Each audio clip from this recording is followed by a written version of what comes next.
Guigemar is a Breton lie, a type of narrative poem written by Marie de France during the 12th century. The poem belongs to the collection known as the Lais of Marie de France. Like the other lay in the collection, Guigemar is written in the Anglo-Norman language, a dialect of Old French, in rhyming octosyllabic couplets. Guigemar is one of the works in which the author explicitly gives her name as Marie. Quote, "In the prologue of this lie, she proclaims two goals for her work: to give rightful praise to people who have earned it, despite what envious rivals may have said, and to present the stories behind certain songs that were well known at the time." It has been suggested that the prologue to Guigemar predates the overall prologue to the lay in the Harley 978 manuscript, the only manuscript that records all 12 of Marie's known lay. Plot summary: Guigemar, son of a loyal vassal to the King of Brittany, is a courageous and wise knight, who despite his many qualities, has been unable to feel romantic love. One day, on a hunting expedition, he mortally wounds a white doe, but he is injured as well. Before dying, the deer speaks to him, leaving a curse that his wound can only be healed by a woman who will suffer for love of him, and he will suffer as much for her. Guigemar wanders through the forest until he finds a river and a lavishly decorated boat with no crew. He boards it and lies down in pain. When he gets back up, he realizes that the boat has left port and that he is unable to control where it takes him. The boat takes him to a land where the king has imprisoned his wife out of jealousy. The queen is permitted to see only two other people, a servant who has become her confidant, and an elderly priest. The only part of her prison that is not walled off is a garden, surrounded by the sea.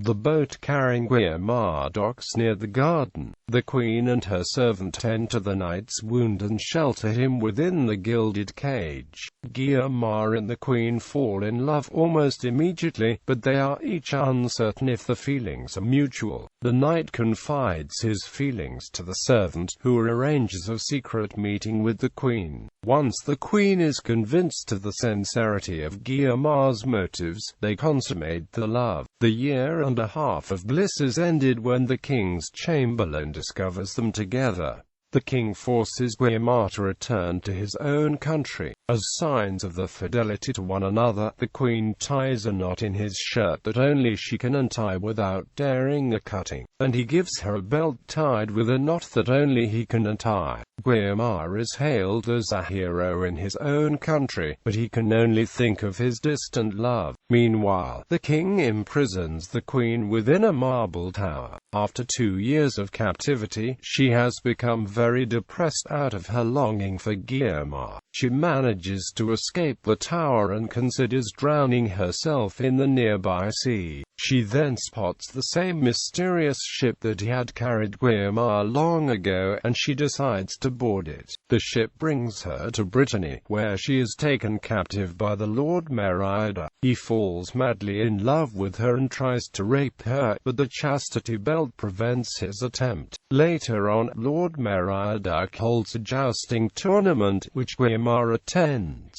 Knowing that Guigemar wears a shirt with a knot that only his true love can untie, and that the queen wears a chastity belt that only her true love can untie, Lord Merida summons the queen to meet Guigemar. Suspecting the two connected, Guigemar does not recognize the queen, so as to test her identity. He allows her to try to unravel the knotted shirt that she had given him years ago. Although she succeeds, Guigemar still refuses to accept her identity until she reveals the chastity belt. She then tells him of her sorrowful journey. Merida attempts to keep the queen under his control, but is thwarted and eventually killed by Guigemar. Allusions. The mural that decorates the Queen's room shows Venus, the goddess of love, throwing Ovid's Remedia Amoris into a fire. This work by the Roman poet Ovid counsels readers how to avoid being swept away by love. Influence. The chivalric romance Generides shows influence of this work, and indeed the scenes between the lovers appear to show deliberate imitation.